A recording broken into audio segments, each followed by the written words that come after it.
pag naepektuhan yung prangkisa ng SMNI, may chilling effect yan sa lahat po ng mga media. Why? Because freedom of press and freedom of expression is a constitutionally guaranteed right. Kasama doon po ang religious freedom ng bawat tao, lalo na yung mga members ng Kingdom of Jesus Christ, that they practice their faith to God, they practice their religion through the programs ng SMNI sa mga preachings po ng Kingdom. Maraming salamat po. Attorney, meron po kayong gusto idagdag? Gusto ko lang idagdag po ng SMNI, marami pang programa nun. Hindi lang yung dalawa, kasi ang dalawang pinag-initan ay yung mula sa masa, gikan sa masa. Nang angkor doon ay si Pastor Kibuloy at saka si former President Duterte. At saka yung isang programa po ay Laban Kasama ng Bayan. Ang angkors naman po doon ay sina Dr. Lorraine Badoy at saka si Ka Eric Celis. Kami po ni Attorney Mark ay may sariling programa rin kami. So, pag sinasabi mo pong SMNI, hindi lang yung dalawa. Marami po yung programa sa loob ng SMNI. Kaya po ay, kung pinag-iinitan yung dalawa, bakit isama yung buong network? Kasi marami pa eh. Hindi lang yun ang programa eh. So, maraming salamat po. Maraming salamat po. Mr. Chair. Sige po, Attorney Ularbal po. Jular Balsen. Opo. Mr. Chair, gusto ko lang idagdag tungkol sa restraint on the freedom of religion or even on the freedom of expression. Medyo may distinction ko kasi yung content-based restriction saka content-neutral restriction. Yung content-based restriction, pag pinipigilan mo yung mismong utterance, yung expression, yung content-neutral, pag medyo naglalagay ka ng restriction, then the manner of the exercise. Kunwari, pag sinabi natin bawal pag-usapan ang Quran, content-based restriction yan.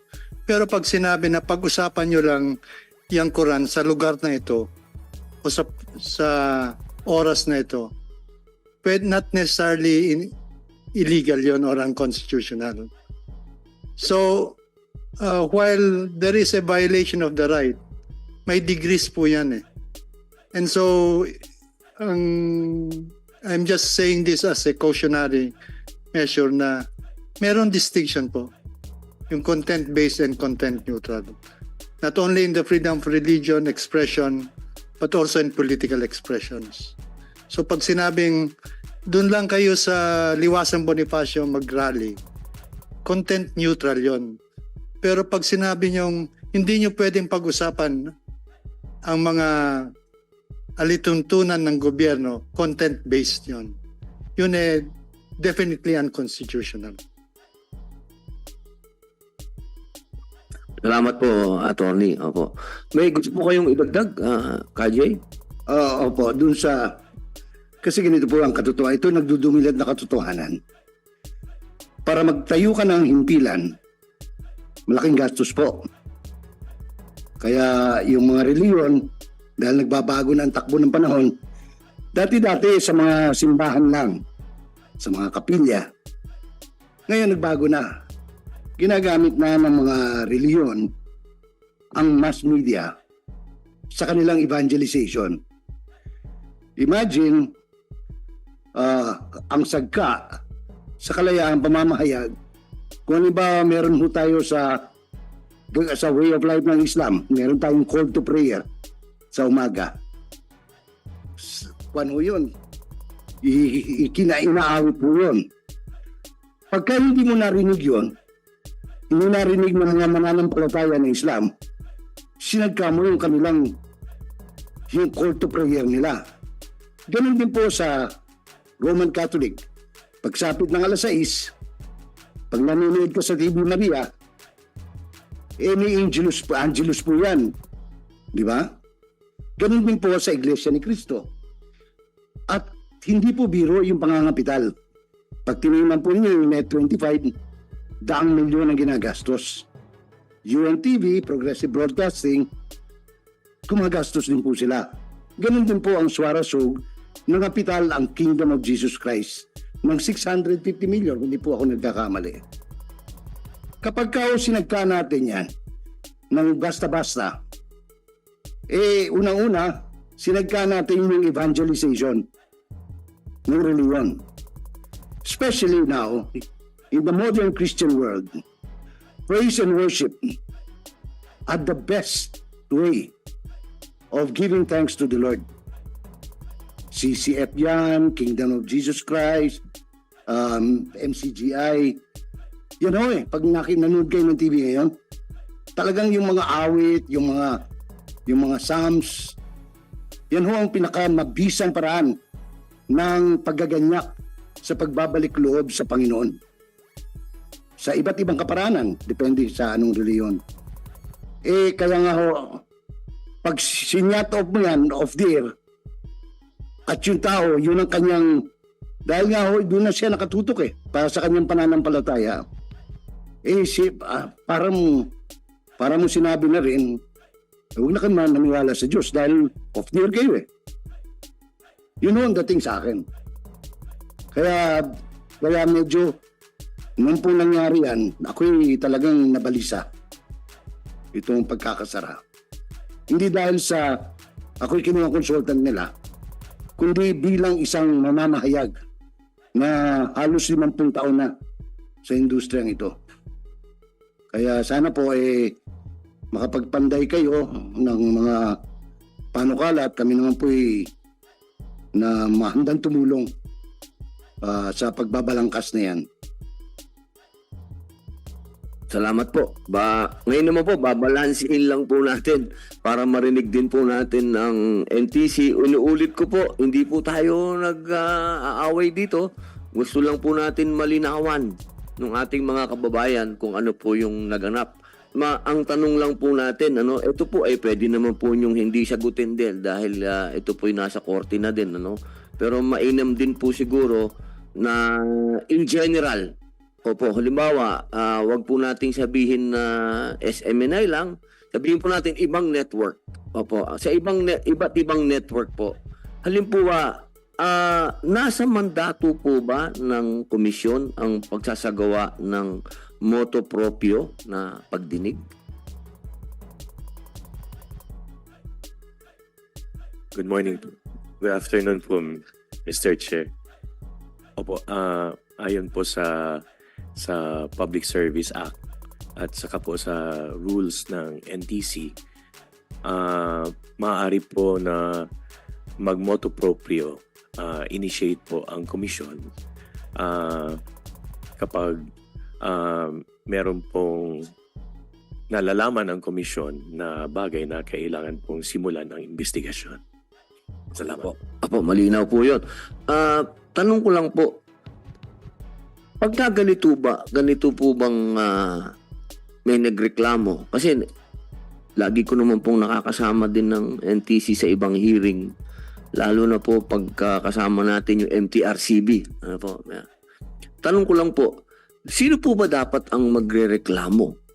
Halimbawa, katulad po, sinabi nila merong hindi balanse na balita na inilabas yung isang host ng SMNI. Sino po ba dapat ang magrereklamo sa NTC? MTRCB o private individual o kayo po mismo? NTC po mismo ang magrereklamo?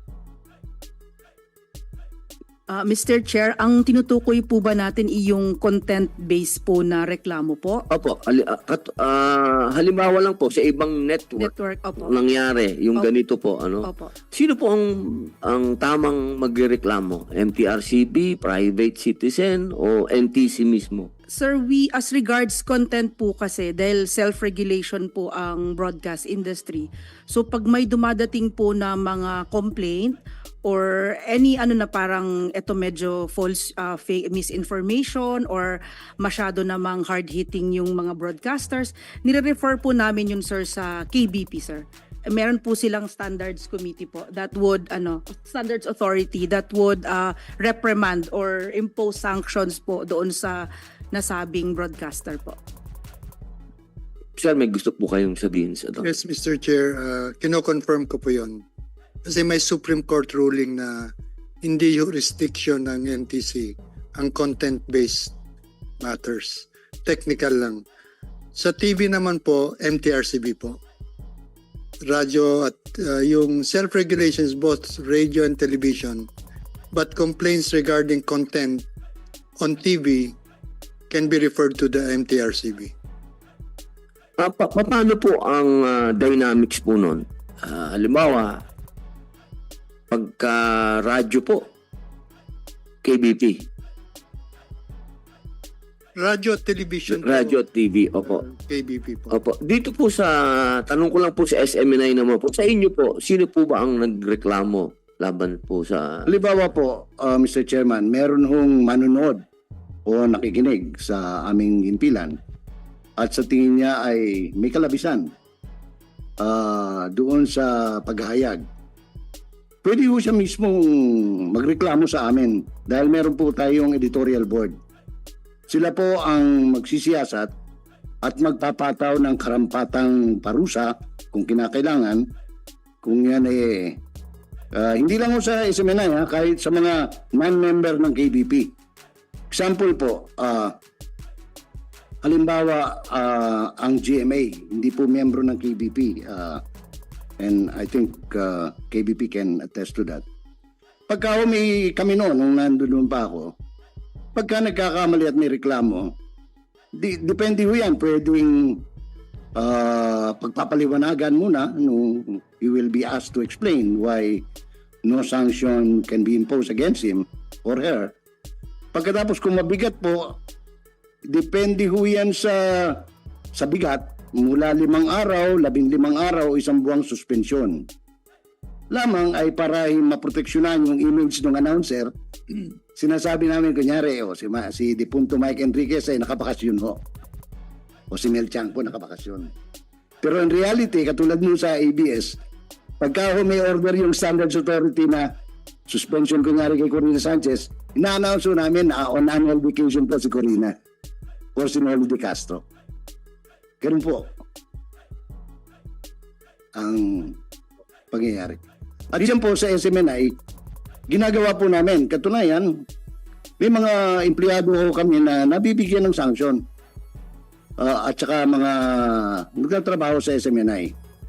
Kasi hindi naman po namin kinakailangan i-announce pa. Which is, kasi ngayon medyo maano tayo dun sa mga human rights.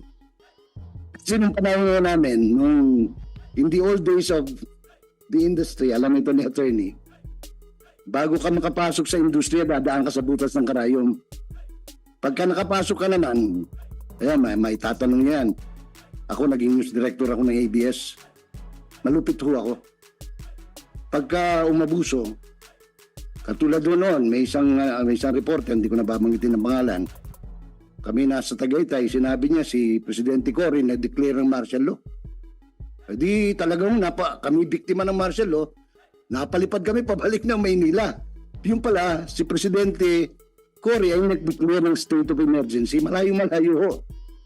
Yun ho, pinagbakasyon namin ng mahaba-haba yung reporter namin sa Malacanang. Kasi hindi dapat pinapalagpas. At kami po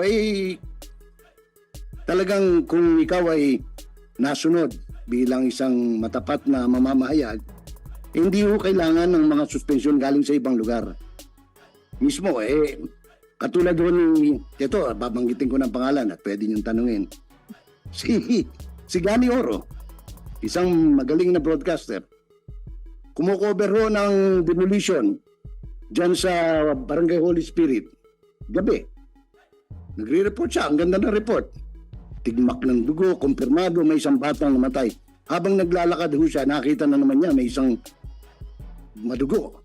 May batang hindi na sumisingap. Dineklara niyang patay. Suspendido siya. 15 days without pay. Kasi mabigat ho yan eh.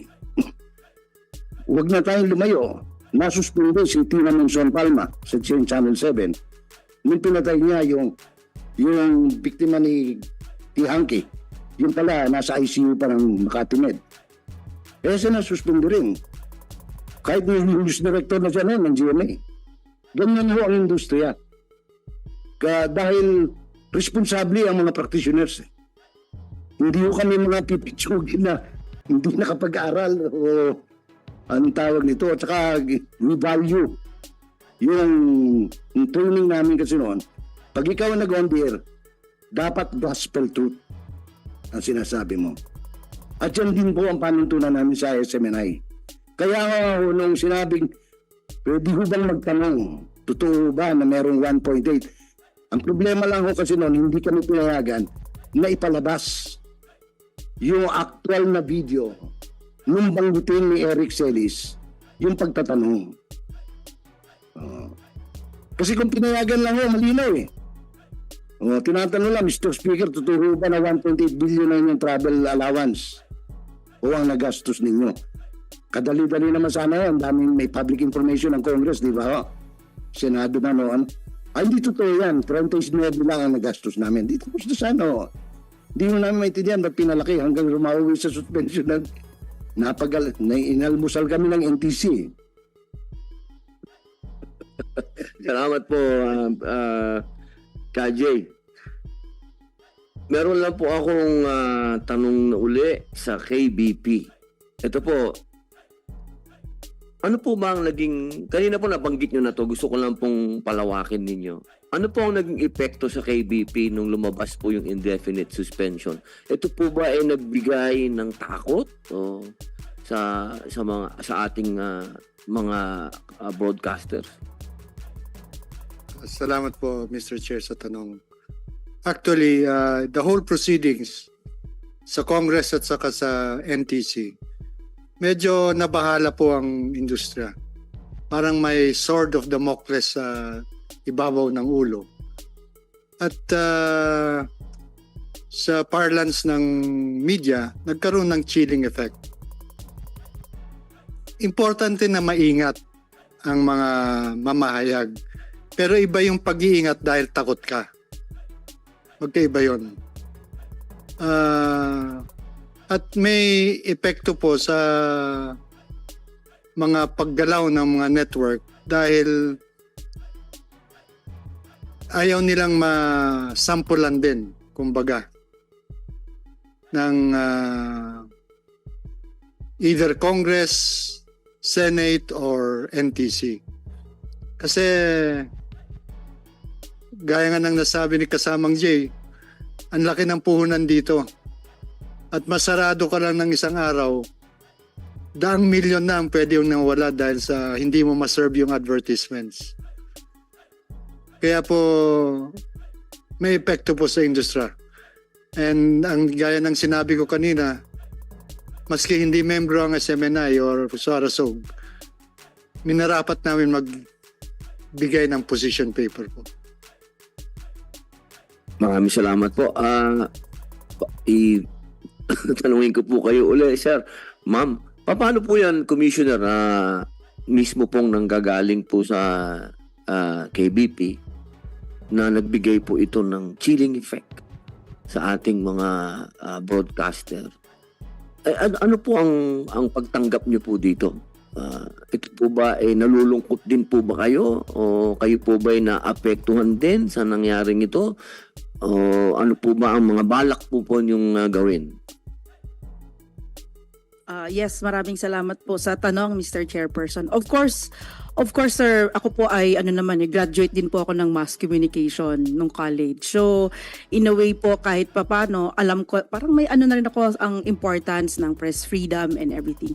But of course po, sa NTC naman ngayon ay yung aming pong mga pag-determine nung pending case po sa amin, may basihan naman din po kami. And it's not about ano po namin in this case, Your Honor, it's not about attacking the press freedom. It's actually on the compliance of the network to the terms and conditions na nakapapaloob po sa mga authorities at CPCN na binibigay po namin. Of course po, ang sinasabi nga natin na ang broadcast franchise, it's a privilege. And may mga obligasyon po ang mga broadcast station based na rin sa conditions na impose sa franchises nila at sa conditions na imposed na rin po sa mga authorities that we provided na naka-anchor din po doon sa franchise na nanggagaling po sa Kongreso. Siguro po meron mang pagkakaiba ng opinion regarding po sa pangyayaring ito. Pero hindi naman po kami gumagalaw nang wala pong basihan ng aming pong mga aksyon. Narinig ko lang po ang ano ngayon po ni Attorney Reggie Horalbar ng KBP. Of course po, nakakalungkot din po na may ganong klasing epekto po sa industriya. But we want to assure po the industry that we are fair in our dealings and that may basis po ang aming mga aksyon. Pero yun nga po, since it's already pending with us and pending din po sa court, siguro po it's best for me not to say more. Baka ma-prejudge lang po ang outcome ng case. Thank you, Mr. Chair. Salamat po. Sa totoo lang po, nagpapasalamat po kami at nakilahok po kayo. Kahit ito ay, alam nyo na, nasa korte na. Napakalaking bagay po na nandito din kayo. Sa SMNI po, paano po kaya ang pagtanggap po ninyo? Kasi kanina, malinaw po na sinasabi po ng ating mga abogado, yung due process. Yes po. Opo, hinihingi nyo yung due process. Ang sinasabi naman po ng ating NTC, binigay naman po sa inyo yung due process. Can I Binigay po respond? ba? Absolutely po, or hindi po nabigay yung due process po. Bakit? Ang basis po nila, kasi sabi po ni the good commissioner na may basihan daw po, ang basis po nila is the determination of the House of Representatives. Parang pinalabas po nila po that the NTC pwedeng diktahan pala ng House of Representatives. Kasi based on their resolution po, ang kanilang order, the suspension is based on the determination of the House of Representatives. Hindi po tayo binigyan ng pagkakataon na magpaliwanag na in fact, I believe that NTC is a quasi-judicial body. Hindi po siya under ng House of Representatives na basta-basta na lang diktahan ng mga congressman. Kasi very clear po, nakalagay po sa order nila, as determined by the House of Representatives per resolution number 129. And second, Mr. Chair, nakalagay din po doon sa rules ng NTC to protect the interest and welfare of the public. But wala nakalagay, bakit to protect the interest and welfare of the public, kailangan bigyan ng suspension, indefinite suspension, na hindi natin alam kung ilang araw, 10 years ba kami maghintay, 20 years ba kami maghintay, or until matapos yung prangkisa ng Suarsug Media Corporation. Ang nagbigay po ng prangkisa po is the House of Senate and the House of Representatives.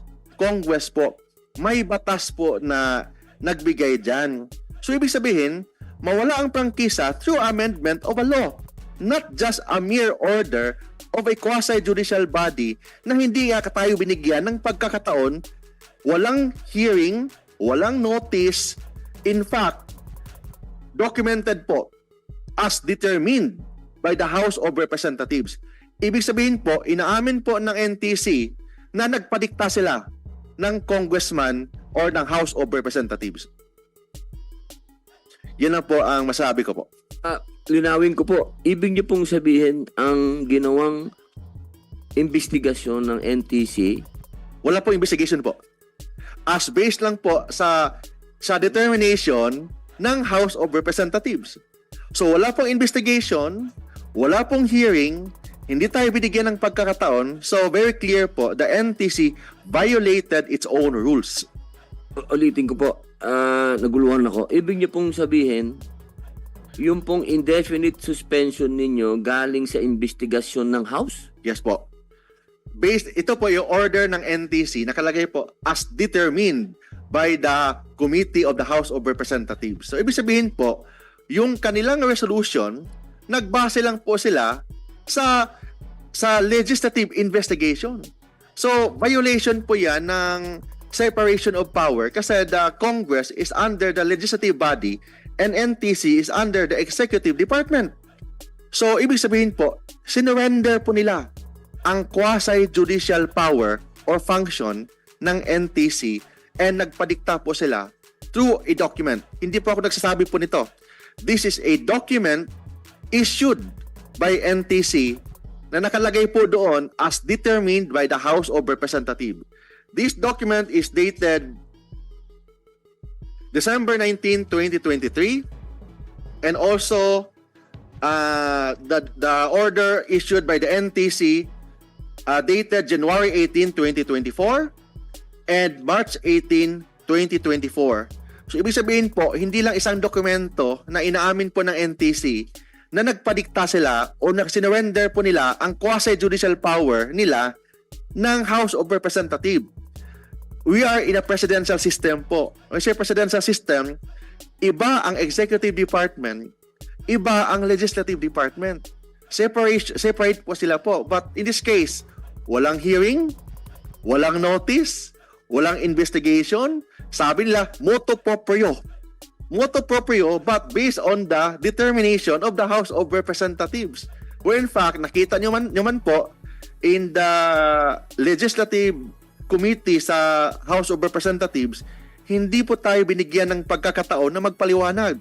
In fact, dalawa po sa mga angkor ng Sorasug nakulong ng 7 days dahil lang sa na-contempt daw. And in fact, kung magsalita po tayo, 1 sentence, 2 sentence, may mga pananakot na po na pa-contempt po kami ni Congressman, ni Attorney Rolex Suplico. So, and documented po yan, public knowledge po yan, na dalawa sa aming mga anchors po ang nakulong. Nakulong for 7 days, isa sa anchor po namin, no less than the former President Duterte, dinimanda sa Quezon City Prosecutor's Office. So, yun po ang nangyari na I'm sure hindi po matanggihan ng NTC kasi properly documented po yan.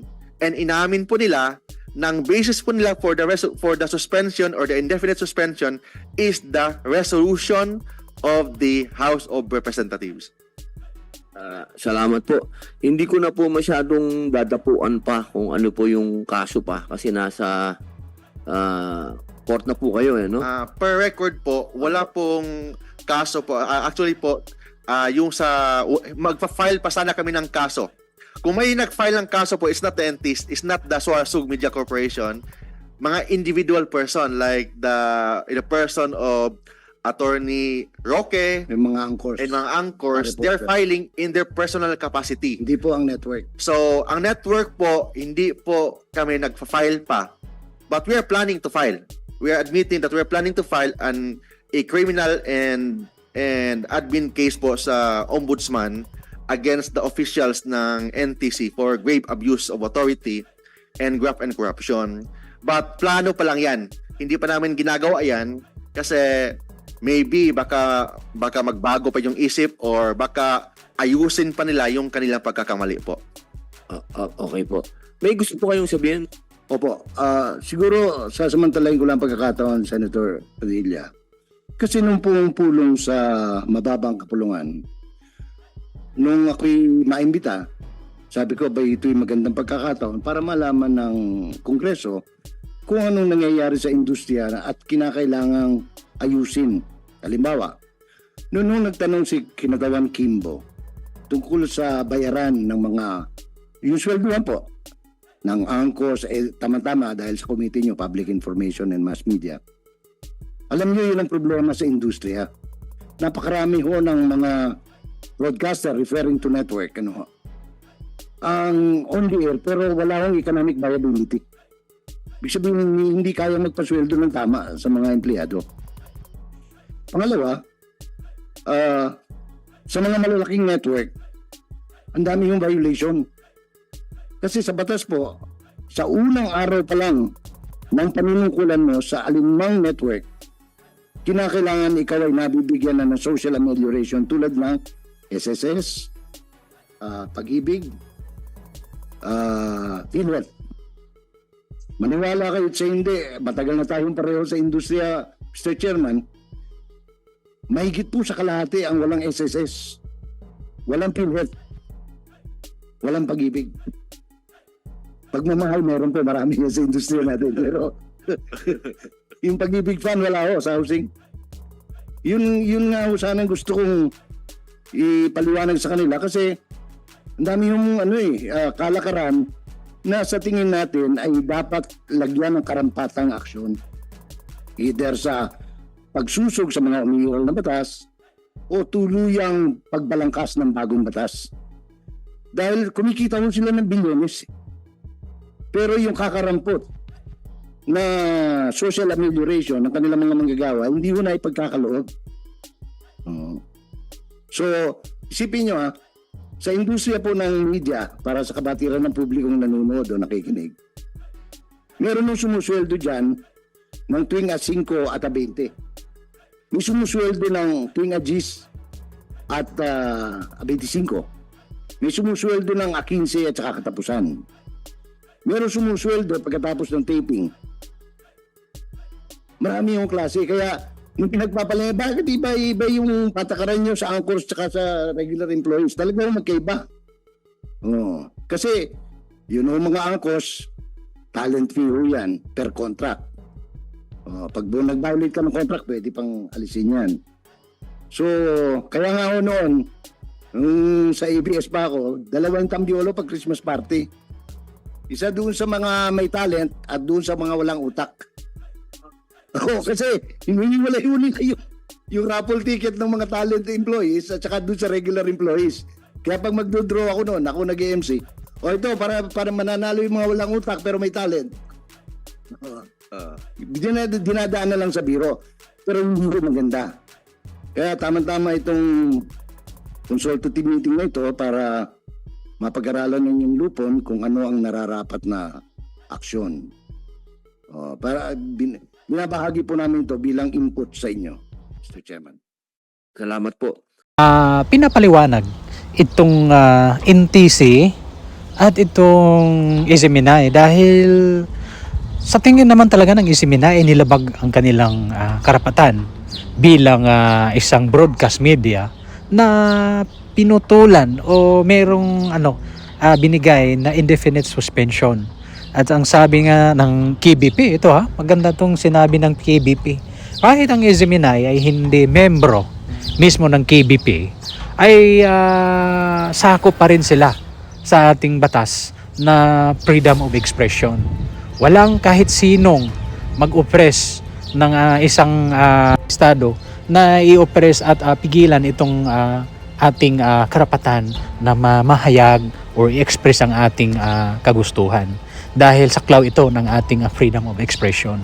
Kahit nga itong Isiminay ay hindi membro sa KBP, ay talagang alam nila na nilabag sila sa kanilang karapatan na kasi ganito ang sabi kasi ng NTC based sa kanilang rason bakit nagpalabas sila ng indefinite suspension dahil yung kanilang rason ay based doon sa findings ng Kongreso.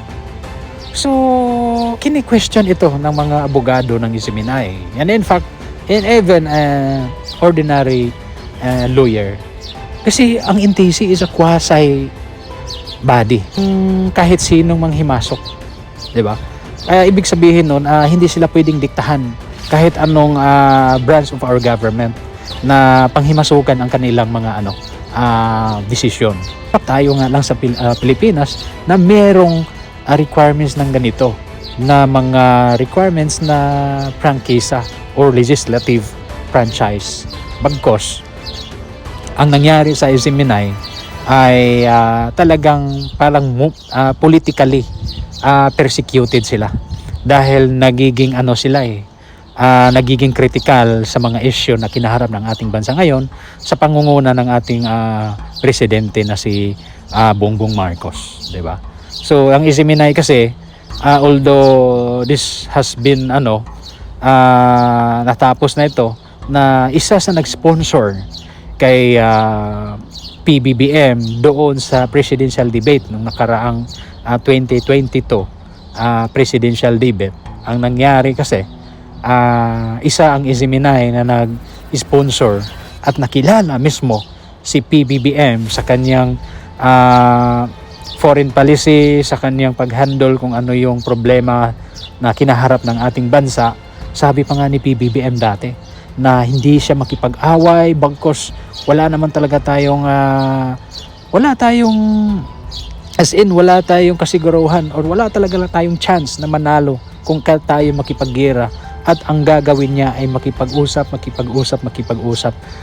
Taliwas ngayon sa ginagawa niya na first na nagpunta siya sa US, baka siya yung merong gentleman's agreement ng Amerika na bigla siyang biglang nag-iba yung ihip ng hangin. 'Di ba? Kasi ang Amerika medyo mahina kasi ngayon yung ekonomiya niya. Pag merong digmaan, talagang ang lakas ng nila, ekonomiya, fabrication ng mga bala, mga missile and everything. Kasi kung hindi yan nagagamit yung mga pinafabricate nila ng mga armaments, ay wala, yung ekonomiya nila lubog na lubog. Kasi ang Ezeminay, kung meron namang problema si Ka Eric, sila yung kasuhan ng level, hindi yung buong Ezeminay, dahil napakalaki yung logi nito sa Suarso Multimedia Network Incorporated. Loging-logi sila, napakaraming station, 58, 11 imagine millions of pesos yung logi everyday. Kaya sana naman Senado, bigyan nyo ng pansin na mabalik itong stasyon na to at ma-restore itong kanilang legislative franchise para maka-ere sila at maraming mga regulation. Siguro penaltihan, warningan, di ba? Kasi kung gusto may paraan, kung ayaw may dahilan. Yun lang naman ang natin. At posible ito na may sabwatan ng NTC at ng Kongreso. Di ba? Guys, kung kayo po'y bago lang sa ating channel, maaari ko po sanang maimbitahan kayo na masubscribe ang ating channel. Maraming salamat sa inyong support. God bless. Ingat po kayo palagi. Mahalin natin ating bansang Pilipinas.